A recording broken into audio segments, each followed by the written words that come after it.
Hello, guys and gals, me Mutahar, and ladies and gentlemen, it's been a wild, wild week. Apparently, I heard that the leader of the free world might, in fact, allegedly be a throat goat. I don't know. But you know what I care most about, ladies and gentlemen? The future of my computers, really. Now, again, this is not a Windows bad video. I feel like people get this wrong idea that I just hate Windows. I mean, I do. I really, really do. But there was one point where I was a big Windows rider. I was hopping on that stick like no tomorrow, ladies and gentlemen. I was the throat goat for Windows XP, Windows Vista, and Windows 7. But anything after that, I feel like Microsoft's kind of lost its way. I never once considered myself to be a Mac user, yet here we are. But you might be wondering, okay, what is it about this time, Muda? Well, Microsoft's been going on a little campaign spree where they've got some big name influencers, like iJustine, for instance, teaching me how to put on Copilot on my Windows 11 computer. So basically, she's teaching you how to set up voice commands on your Windows system. Now, I have no disrespect to iJustine. I think she's a brilliant content creator. But if you're going to tell me that iJustine uses a Windows computer over a MacBook, then brother, you must think that I was born 3 seconds ago, still dripping with embryonic fluid. Not happening. So anyways, the social media manager for Microsoft produces by far one of the dumbest videos that I've ever seen. So I want to break this down. It's only 42 seconds long, but I feel like it deserves a communication, okay? Tech made simplers. Copilot on Windows 11 helps you resize text like a pro. Now, you might be like, whoa, okay, how hard is it to go to your system settings, accessibility, and just change the percentage of text scaling on a computer? Apparently so difficult that we have to burn artificial intelligence inference to figure it out. Okay, listen to this. So let's say we jump into our settings, right? And grandma needs to make the text bigger. The text is just too small. So we can just ask Copilot, hey, Copilot. Okay, first off, Grandma wouldn't even have made it to the system settings screen, okay, with the way you're describing it. But here they whip out Copilot, and Copilot's supposed to teach the user how to make text bigger. Now, I'll explain my problems afterwards. I need you to see the issues here. Pilot. Hey there, Judner. What's on your mind today? I want to make the text on my screen bigger. Can you show me where to click to do that? All right, Judner. I've highlighted the display option for you. Click there to adjust text size and other display settings. Can you show me what to click next? I've highlighted the scale setting for you. Click there to change the size of text, apps, and other items. What percentage should I click? Let's start by selecting 150%, which is the recommended size. Let's boom. Okay, so hold on, right there. There's a lot of issues that I'm having here. So first off, poor little Graham is sitting in front of her computer, barely able to read the text on her Windows computer. She's like, "Hey, Sonny, could you make the text bigger?" Now, I would actually say Copilot's amazing if Copilot just right there was like, "Sure thing, Grandma, let me make the text bigger." And then it would just do this in the background for you. I mean, considering this is a Windows operating system, I don't know why Microsoft hasn't coded this agentic shit at the most basic level. How can the actual Copilot tool not just go into the system settings themselves and go, okay, let's set it 200% for her? No, it's getting Grandma to open the settings app, go to the display section, click on the scaling. I love how being on the 150% option still made the AI say, yeah, let's start at 150%. Bro, what? To see nothing different? I mean, to be fair with you, this shit is so goddamn awful that, again, a couple of weeks ago, I was actually exploring Copilot's agentic capabilities on my channel.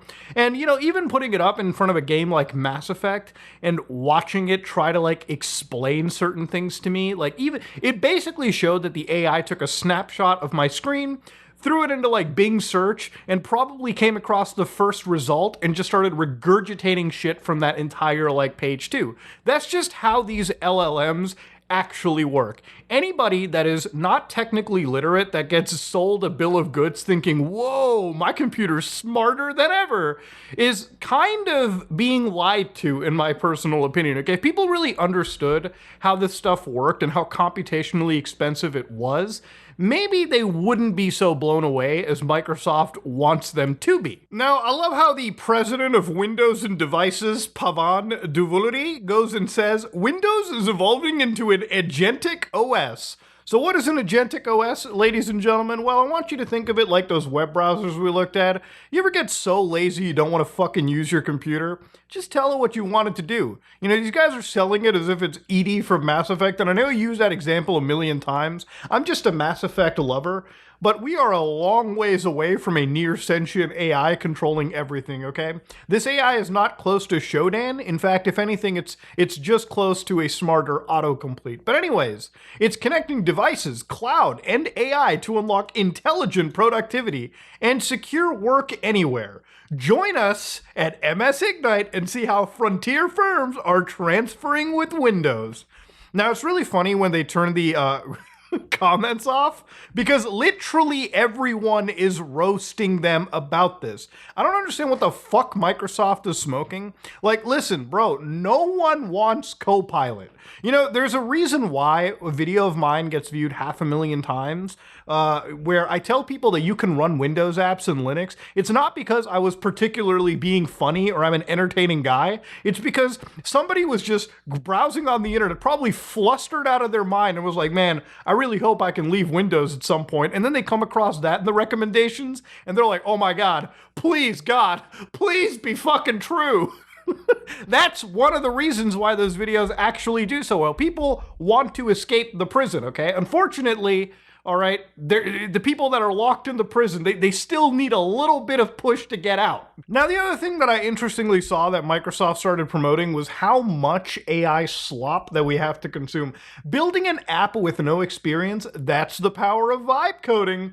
Whether you're a software developer or completely new to code, discover how AI can help anyone save time and boost creativity.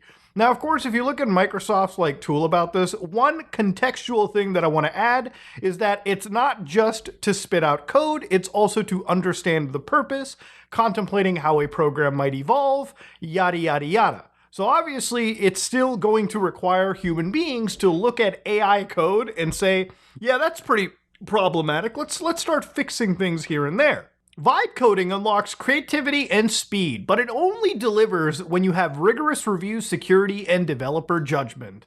What that basically means is instead of hiring a couple programmers, you hire like 1 or 2 programmers and let the AI code the rest. Now, Microsoft's view of productivity couldn't be more true in games like Call of Duty Black Ops 7, where it seems like, not just a handful of AI calling cards exist. It seems like a vast majority of the game is just AI generated asset tree. When again, for a company like Microsoft, I don't know. I mean, could they afford actual artists? Can they even? I mean, they are an indie company after all, right? They're just indie game developers. But again, AI has become such an insane part of Microsoft, and it makes sense when I'm about to show you what's next. But before we go here, I just want to look at the vibe coding shit a little bit closer. So they kind of do talk about what they vibe code with. And again, the actual leaders at Microsoft are like, yeah, basically we code with our children on personal projects. They build fun games, as well as apps that help them manage a summertime lemonade stand. And to show you an example of vibe coding right over here, I did what Microsoft, these employees do with their children. So using a code editor called Void, I actually put together a piece of code right over here that is the actual lemonade stand. Now, without any coding myself, what I did was I fed in a prompt to a local coding agent on my server called Quen3Coder 30 billion parameters. And it wrote all of this code out. Now, immediately, if you don't know anything about coding, right, you might not know what you're seeing, and that's totally okay. What you are seeing, again, basically according to the code, is classes that represent items in the menus that I have, item definitions, again, the actual various functions for all of the various things that this code allows you to do. All of the functions in this Lemonade coding application. Now, it does make errors. In fact, one of the errors I even pointed out to the actual code, or the AI, and the AI then fixed their code as well, too. Now, this probably could have taken a day, maybe more than a day, for somebody who is just learning coding. But for somebody who has no experience, this was something spit out better than ever. Now, the thing is, obviously, the barrier of entry is pretty reduced. If you have no idea how to make video games, if you have no idea how to write software, you're living in the golden age where this AI that I was using, I downloaded completely for free, ran it locally on my computer, and was able to get this vibe coding example for you. Now, when Microsoft says things like it keeps humans at the center while making sure AI augments rather than replaces engineering practices, I don't really believe them, considering just a week ago we looked at Microsoft shitting its pants with a Windows 11 update where the task manager couldn't even close properly, okay? Insane shit. All right, again, I really don't think that a company like Microsoft is altruistic in this regard. It really is just let's hire the least amount of humans we can and just replace most of our shit with vibe coding whatsoever. Again, this reliance on AI slop couldn't be more evident when you actually look into how much money is being spent on this crap. Microsoft has spent roughly around, I would say, or is at least intending to by the end of this year in culmination, spending around $80 billion to build out AI-enabled data centers and training these models and deploying them all over the world. In fact, even in September of this year, Microsoft invested $30 billion in the United Kingdom to power the AI future of their nation. Again, no matter what you want, without your consent, you now have to interact with these cloud-based AI models every single day. In some cases, fluttering around your personal information like no tomorrow. One of the things that I saw that also blew my mind, a little bit unrelated to this shit too, is this. So you might not know about this, but in children's toys, there are apparently AI bots sitting inside them, and these bots sometimes go off the rails. For instance, in the testing from USPRG, our testing of 4 toys contained AI chatbots that interact with children. We found some of these toys will talk in depth about sexually explicit topics, will offer advice on where a child can find matches or knives, act dismayed when you say you have to leave. I mean, you know that clip from Family Guy where like Peter falls asleep and like a fucking bunch of like violent toys start spitting out? We're at a point where these toys kind of just exist. Now, one of the first things I read here too, when I saw this report, I was like, wait a minute. Why the fuck do kids' toys have to have chatbots in them? Why?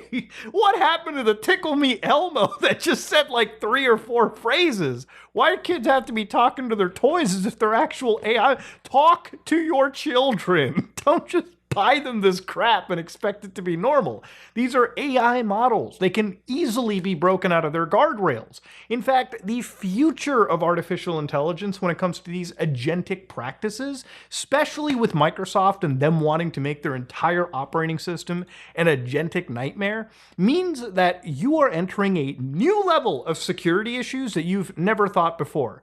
Now, remember a couple of weeks ago when I was looking at those Comet browsers and ChatGPT Atlas? I looked at the actual malware that can, run through these agentic browsers. So sometimes you can come across things on your browser that like literally you can't see with the naked eye, but they can contain hidden prompts that sometimes these agentic, browsers, agentic agents can pick up and execute without your consent. Do you guys remember that deep web browsing video where I looked at that Plague Doctor video? Well, I actually followed up with that a couple months later after I had first covered it. And I actually showed people how to use stenography tools on PC to embed images and messages within, audio data. And sometimes you can just do it entirely in visual data that is only readable to the computer and not you. And when that happens, anybody can stuff a malicious prompt into an actual image or something that gets parsed and then ultimately is used against you. And I actually foresee this happening in not just browsers, but if Microsoft truly wants to go full agentic, I can see this being the new wave of attacks that people have to be watching out for going forward. Now, again, one of the things with these AI features is it's not just Microsoft that's doing them. Obviously, Apple also has agentic, or not agentic, but they have Apple Intelligence, which is AI that's more privacy focused, meaning that they try to run it on your local hardware as much as they can. And they do have a private cloud compute that you can verify for yourself as well too. But generally, the idea over here is most of the stuff that I see here is not something that necessarily has me clamoring to turn these features on. When you buy a Mac product, you don't always have to enable Apple Intelligence. It's usually a consensual thing. So again, some features are cool, like I guess auto translation of text messages, and then other things are things that I generally have a great distaste for. Like if we're getting to a point where writing an email to somebody that is important to you, whether in a business or a personal relationship has you going into AI features to write it for you, then I, as a reader, will forever just fucking block you. Okay, simple as that. I hate reading AI shit fed to me by a person that I think is supposed to be a human being. You know, do you need artificial intelligence to summarize your notifications and get things wrong half the time? Well, here you go. Burn resources on your device just for that specific purpose. Now, it's not to say even Linux is free from this as well, too. Even SUSE, the enterprise variant of Linux, wants to put in their first agentic AI as well. But with things like Linux, there's so many different flavors, and because Linux is an open system, you can just disable anything that you want. I've noticed people have said, hey, I'll just go through debloat tools and disable Microsoft Copilot. But the thing is, it doesn't ever stay deleted, first of all, and then you're going to get to a point where it becomes such an ingrained feature that no matter how you slice it, you will always need to have some connection to Microsoft servers in order to have this shit function, or your core functionalities to work. Microsoft does not care about the user anymore. And it's traditionally what we call enshittification, right? Which is, again, where the products that we use, the platforms that we use, consistently decay. What they do is they gather a whole bunch of people into their platforms, like Microsoft has, and then they just add a bunch of features that shittify the platform. And the thing is, you know, normally you can't run away from it, because it used to be that Microsoft was the only player in town. But again, I don't want this to just be another Linux promotion video, but it's hard when, again, I'm such a Linux user that I can't just say that, listen, you have other options. If you're a gamer, hey, as long as you're not playing completely like anti-cheat enabled games, Linux exists as an option.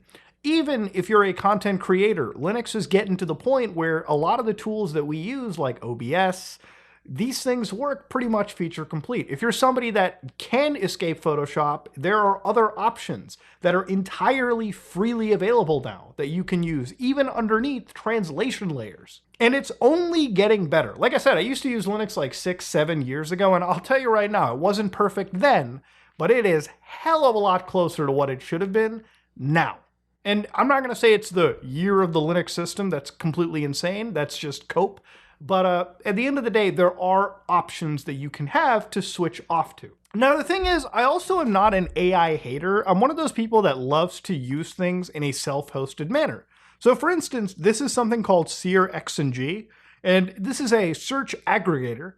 And what the search aggregator will do is it'll actually download from numerous sources like DuckDuckGo, Brave, Bing, yada, yada, yada.